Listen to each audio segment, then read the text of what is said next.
발표의 그 주제는 국내 재사용 택배 포장재 적용 사업에 대해서 온다고의 윤형석 대표님께서 발표해 주시겠습니다. 큰 박수 부탁드리겠습니다. 네, 온다고의 윤형석입니다. 인사드리겠습니다.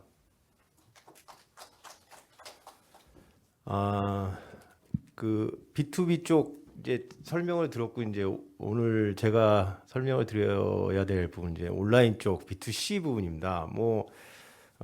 아까 LCA 평가에서도 리유저블 쪽의 어떤 그 강력한 그 친환경성에 대한 부분은 먼저 센터장께서 말씀을 해주셨는데 실제 제가 이제 그 로지솔 그룹에서 그 유통 쪽하고 자동차 쪽에 리유저블 사업을 오랫동안 해본 결과 상당히 리유저블 쪽은 관리 운영 또 인프라 뭐 이런 것들을 재사용할 수 있는 여러 조건을 갖추는 것들이 상당히 어렵습니다. 그래서 B2B 쪽에서는 여러 업체들끼리 같이 이렇게 어떤 비용이나 이런 것들을 줄이기 위해서 환경적인 부분도 물론 있지만 여러 가지 그 챌린지를 하고 있었고 또 그런 시장이 또 형성돼 있는 곳도 많이 있습니다. 근데 이 온라인 쪽은 뭐 코로나 팬데믹 때문에 요즘에 더욱더 이제 이슈가 되고는 있는데 저희가 로지솔에서도 상당히 오랫동안 이 부분을 어떻게 하면 친환경적으로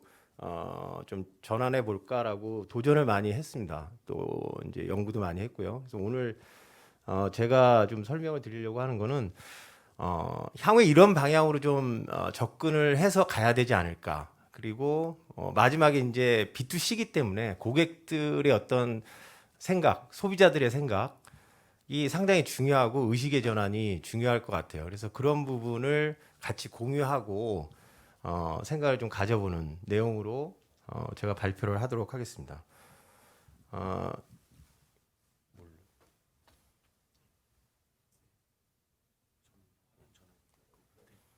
자, 제가 지금 로지솔 그룹의 유통사업본부를 맡고 있고요. 지금 온다고의 그 계열사 대표를 지금 맡고 있습니다. 로지솔은 아시다시피 이제 팔레트하고 컨테이너, 그 물류 장비 등 그러니까 표준화 관련된 재사용할 수 있는 물류기기를 전 산업계 B2B 쪽에서 운영을 하면서 표준화 좀 선도하는 그런 기업으로 알려져 있습니다.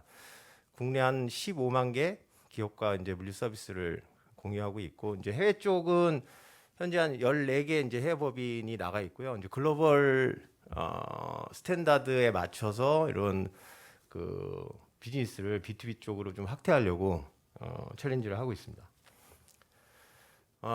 제가 좀 안 보여가지고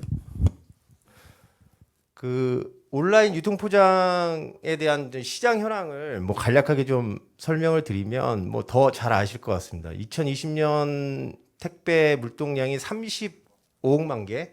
아까 그 홈플러스에서 그 1년에 한 4천만 매, 5천만 매 리유저블을 쓰는데 지금 국내에서 소비자들이 구매하는 택배량이 35억만 개 정도로 추산이 됩니다. 2020년. 뭐 코로나 때문에 점점 더 증가될 거라고 보고요. 그리고 비대면 배송 문화가 이제 계속 확대가 될 것 같고요. 신선 제품도 과거에는 물건 보지 않으면 사기가 어려운 제품이죠. 근데 요즘에 뭐 새벽 배송 하면서 점점 더 신선 배송에 대한 어떤 이슈들이 좀 커지고 있습니다. 환경 이슈를 좀 보지 않을 수가 없습니다. 그 집안의 물량이 쓰레기 처리해야 될 물량이 점점 늘어나고 있습니다. 뭐 스티로폴이랑 다회용 용기가 아닌 경우에 발생될 수 있는 이런 포장 쓰레기 부분이 계속 이슈가 되고 있고요. 작년에 이제 환경부하고도 협의를 했지만 그 과대 포장, 그 물건은 작은데 큰 포장재를 쓰는 거예요. 그래서 이제 그 제품에 맞는 포장재를 적용을 하다 보니까 여러분들 아시다시피 이제 포장재를 아까 표준화 부분 이슈도 상당히 저희가 좀 고민을 하고 하는데 제품에 저스트하게 맞추다 보니까 포장재 사이즈가 다양해질 수밖에 없는 상황입니다. 약간 좀 모순적인 부분이 있습니다. 그래서 환경부에서는 이제 과대 포장이라고 하는 부분을 규제하지만 반복 사용하는 용기를 쓰는 경우에는 어떤 사이즈에 대한 어떤 유연성을 어느 정도 허용한다 이렇게 이야기를 하고 있고요. 신선식품의 물량이 늘어나면서 뭐 아이스팩이라든가 이런 거의 재활용 부분 문제도 지속적으로 나오는 문제입니다. 제가 이제 이 표를 왜 만들었냐면 이제 유통은 상류와 이제 물류로 이렇게 구분이 되는데 물류에서 가장 중요한 이슈가 처음에 스타트가 이제 포장입니다. 그 왼쪽에 보면 B2B 영역이 있고 오른쪽에 이제 B2C 영역으로 좀 나눠봤는데 더 잘 아시겠지만 B2B는 팔레트가 정해지고 중포장 사이즈를 정하고 그러니까 3차 포장, 수송 포장은 KS100에 과거에 69가지 사이즈가 있었어요. 근데 지금 유럽 같은 경우에는 뭐 800에 600, 600에 400개를 쓰기 때문에 점점 더 사이즈를 단순화시키는 작업을 하고 있습니다. 우리나라는 너무 많다. 11형에 뭐 이렇게 많은 사이즈를 담고 있느냐라고 해서 많이 줄여가고 있고 지금 뭐 한 2, 30가지 정도 사이즈가 수송 포장을 적용이 됩니다. B2B이기 때문에 한 팔레트의 유닛이 결정이 되면 그 유통 과정 중에 같은 제품을 움직이는 거예요. 근데 이제 이쪽 영역을 보게 되면 낮게 SKU 단위에 포장된 게 소비자한테 그대로 전달이 되는데 다른 제품하고 같이 합침이 돼서 라스트 마일을 하기 때문에 제품의 보호성이나 이런 것들을 위해서 여러 가지 신경을 많이 쓸 수밖에 없는 상황이죠. 그래서 저희가 이제 1.5 포장이라는 거를 이야기를 합니다. 그러니까 뭐 완충제, 디바이더, 뭐 뽁뽁이, 제품 보호 때문에 쓸 수밖에 없는 이런 것들이 계속 늘어날 수밖에 없고 이게 B2C 영역에서의 어떤 그 포장 쓰레기 문제를 유발하는 또 이슈가 된다 이렇게 볼 수 있고요. 35개가 지금 뭐 여러분들 과거에 이마트나 홈플러스 뭐 이런 쪽에 가서 물건을 사시면 뭐 2, 30개 아이템을 그냥 봉다리 하나에 넣어가지고 갖고 오는데 그냥 아이템 필요할 때마다 그 온라인에서 구매를 하기 때문에 35개나 되는 그런 막 어마어마한 양이 환경 쓰레기로 배출이 된다. 그렇게 이해하시면 될 것 같습니다. 제 생각은 유통 포장재는 물품의 유통 과정에서 그 어떤 물품의 가치, 상태를 보호하기 위해서 사용되는 적합한 재료 또는 용기로 사용되는 것이지 실제 마케팅 측면에서의 어떤 구매력을 좀 요구하는 그런 포장재와는 확실히 구분이 돼야 된다라는 게 제 생각이고요. 그래서 택배 포장을 보시면 택배 그 이커머스 분들하고 이제 이야기를 많이 해봅니다. 근데 이거를 이제 프로모션 차원에서 이야기를 하시는 분들도 있어요. 뭐 컬리 관계자분이 계신지 모르겠는데 되게 박스가 뷰티풀하고 나이스하고 뭐 저희도 이제 구매를 하다 보면 뭔가 느낌이 좋다는 거예요. 근데 이제 온라인은 기본적으로 상품이 목적성 구매거든요. 내가 뭐가 필요하기 때문에 그거를 찾게 되고 그거를 온라인에서 보고 가격이 제일 중요하다고 봐요. 같은 제품이면 가격을 쫓아가는 거죠. 포장에 대한 아까 얘기했던 유통 포장지의 어떤 이슈는 그렇게 크지 않고 어떻게 보면은 그냥 쓰레기로 전환되는 단계인데 지금 소비자들은 그렇게 생각하고 있는데 이커머스는 그렇게 생각하고 있지 않고 이거를 프로모션 쪽으로 자꾸 접근하는 그런 경향이 있는 것 같아서 제가 말씀을 드린 겁니다. 그러니까 단순히 어떤 유통 단계에서의 문제를 일으키지 않은 어떤 대상으로 접근할 필요가 있다. 그렇게 생각을 하고 있습니다. 뭐 아까 얘기했듯이 뭐 재사용에 대한 뭐 LCA 평가에서도 가장 강력한 친환경성을 갖고 있기 때문에 재활용 쪽, 재사용 쪽으로 한번 가봐야 될 것 같고요. 뭐 공병 쪽, B2C 쪽에서 가장 지금 확대되어 있는 공병 자원순환도 지금 잘 되고 있는데 저희가 이제 로지스홀에서 기존에 아까 홈플러스도 말씀하셨지만 이런 B2B에서는 유통 포장 쪽에 B2B에서 많이 전환시켰고 소포장으로 전환해서 활용을 하고 있고 재사용 관련돼서 아까도 지적하셨지만 가장 중요한 게 제가 볼 때는 이제 표준화 부분입니다. 팔레트가 표준화돼서 거기에 그 들어가는 포장 사이즈가 지금 보시면 20년 넘게 이 사이즈를 넘어가지 않아요. 저희가 넘어갈 수가 없습니다. 재사용은 기본적으로 표준화를 가장 우선시해야 되고 그러려면 단순화가 돼야 되기 때문에 사이즈가 여러 가지가 생기게 되면 어렵습니다. 그리고 공동 사용하는 어떤 풀 시스템이 적용이 된다라고 했을 때 더욱더 필요 충분 조건은 이 사이즈의 단순화입니다. 그렇게 생각을 하고요. 뭐 여러 가지 효과에 대한 부분 여기 나와 있는데 그건 스킵하도록 하겠습니다. 저희가 재작년에 그러면 온라인 포장에 한번 그 챌린지를 한번 해보자. 시범 사업으로 소비자까지 전달되는 거를 다회용 박스를 지금 뭐 여러 유통업체 이커머스에서 시행을 하고 있는데 저희가 CJ하고 오쇼핑하고 해서 한번 해봤습니다. 결과가 어떻게 나왔냐면 회수가 안 되는 거예요. 그러니까 그 저희가 이제 어떤 시범 사업의 뭐 KPI나 이런 것들 접근하기 위해서도 소비자하고 직접 채널에서 통화를 한번 해봤습니다. 이게 재밌는 건 뭐냐면 이게 그냥 딱 보고도 재사용해야 된다 그러면 내놓는 분들 계시지만 제품이 좋고 화려하다 보니까 소유하려고 하는 욕심이 생기시는 거예요. 저도 이제 집에 집사람하고 이것 가지고 몇 번 얘기했는데 저희 집에도 이런 것들이 몇 개 있어요. 그래서 얘기를 하면 뭐 다른 이유가 없어요. 그냥 좋아 보이니까 일단 챙겨놨다는 거예요.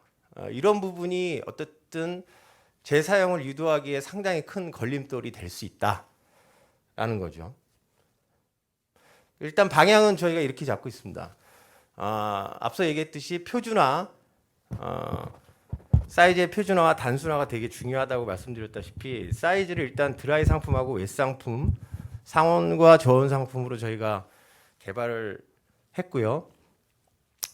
이 한 가지 좀 다른 이슈인데 저희가 라스트 마일 딜리버리 센터라는 거를 생활 거점형 물류센터라고 보시면 되는데 이게 B2B 같은 경우에는 물류의 효율성을 위해서 우리나라에서 권역별로 저희가 큰 물류센터를 유통업체들이 가지고 있습니다. 근데 B2C 같은 경우는 주거민들이 많이 밀집되어 있는 곳에 센터가 필요하다라고 보는 거예요. 그래서 지금 뭐 국토부에서도 이런 이슈를 가지고 계속 이야기를 하고 있고 저희가 이 LMD 센터를 활용해서 공동 수배송을 하고 그 라스트 마일에 들어가는 박스를 회수하는 어떤 역할을 동시에 수반해서 진행을 한다면 상당히 효과가 있을 거다라는 생각을 갖고 있습니다.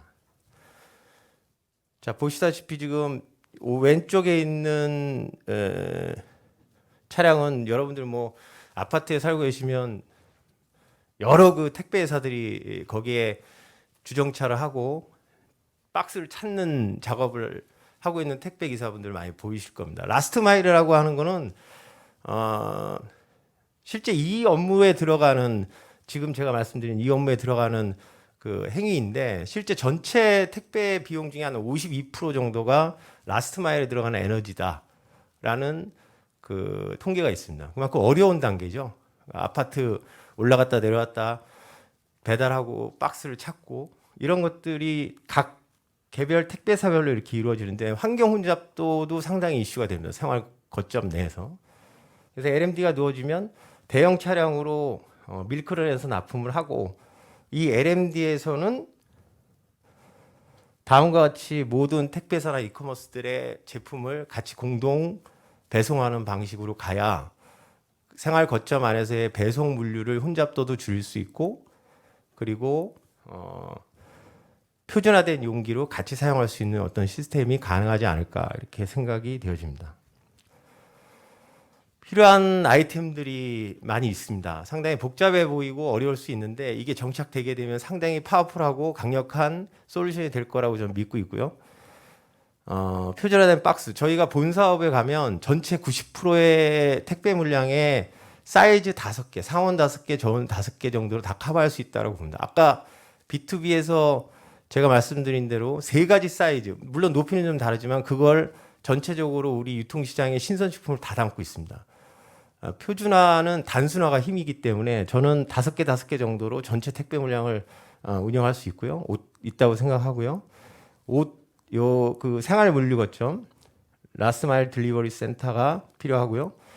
그리고 이제 이게 상당히 중요한 아이템인데 아까 맨 처음에 제가 설명드렸다시피 35억 개 기준 4인 가족 기준으로 1년에 260개 정도의 택배 물량이 받아지는 건데 계속 늘어나죠. 하루에 하나 온다고 봅니다. 그러면 이커머스들은 개별 택배함을 각 온라인 그 커스터머한테 놔야 될까요? 이것도 하나의 공용 택배함으로서 활용이 돼야 되겠죠. 그리고 제품만 스마트 보관함에 넣고 유통 박스는 바로 회수하는 방식으로 가야 소비자가 박스를 관리할 필요도 없고 유통 중에 사용된 유통 박스는 유통이 끝나는과 동시에 회수가 돼야 된다고 생각을 하고 있는 겁니다.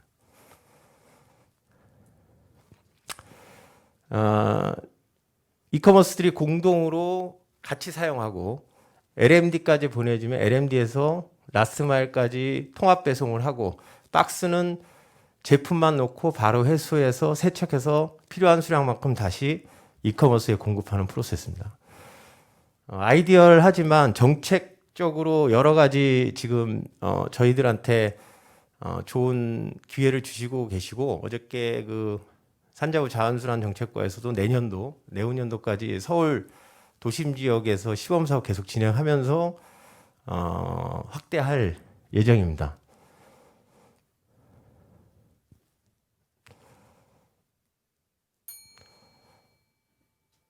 네. 마지막에 아주 중요한 이슈가 있는데 그 원웨이 패키징은 이 테크놀로지를 담기가 어렵습니다. 어쨌든 거기 비용이 워낙 싸기 때문에. 근데 다회용은 가격이 좀 비싸더라도 반복 사용하니까 효과가 있겠죠. 저희가 이 시스템의 모든 이동 경로, 제품과의 제품의 정보, 고객 정보, 그리고 온도 정보, 뭐 위치 정보, 배송의 어떤 그 루트 정보가 되겠죠. 이런 모든 것들을 RFID 패시브 태그를 활용해서 적용을 하려고 합니다. 그러니까 패키징은 어쨌든 처음부터 가장 시작점이라고 말씀을 드렸는데 그게 단순해서는 안 된다. 하이 퀄리티 스마트 시스템을 갖고 그것들이 고객점까지의 모든 정보는 고객한테 주지만 물류적인 어떤 이슈에 대해서는 그 안에서 시스템을 가지고 인터페이스 할 수 있도록 해야 된다라는 게 제 생각입니다. 뭐 박스도 리유저블로 만들어지지만 나중에 리사이클링 할 때 전혀 문제가 되지 않도록 저희가 고민을 하고 있고요. 뭐 여러 가지 효과들은 여러분들이 상상하시는 것이 될 것 같습니다. 마지막으로 제가 이제 3분짜리 동영상을 좀 보여드릴 건데요. 온다고의 그 홍보 동영상입니다. 아마 내용을 보시면 이렇게 운영이 되고 또 이런 효과를 낼 수 있겠구나라고 아마 바로 인지하실 수 있을 겁니다.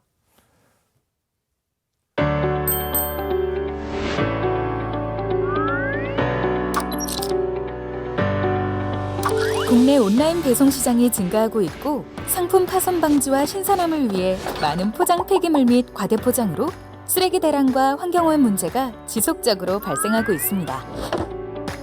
비규격화된 박스를 사용하면서 공간 활용도가 떨어지게 되고 배송 중 상품이 파손되기도 합니다. 과대포장으로 낭비된 자원은 재사용이 어려워 환경오염 문제로 이어집니다. 배송 거점 기반 공유 플랫폼으로 온라인 배송 시장에 새로운 혁신을 가져올 온다고 플랫폼을 소개합니다. 온다고의 스마트 박스는 상온과 저온 상품 박스를 지원하고 규격이 표준화되어 공동으로 사용하며 필요한 수량만큼 이커머스 유통업체에 공급됩니다.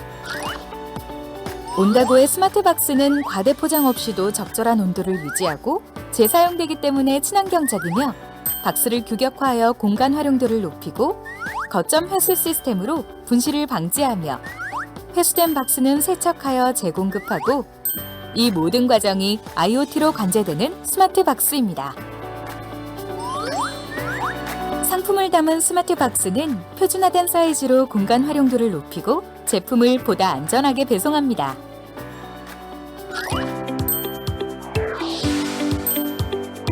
아파트 단지나 지정구역 여러 곳에 설치된 배송 거점의 센터로 모든 배송업체가 온다고 스마트 박스로 안전하고 신선하게 배송합니다.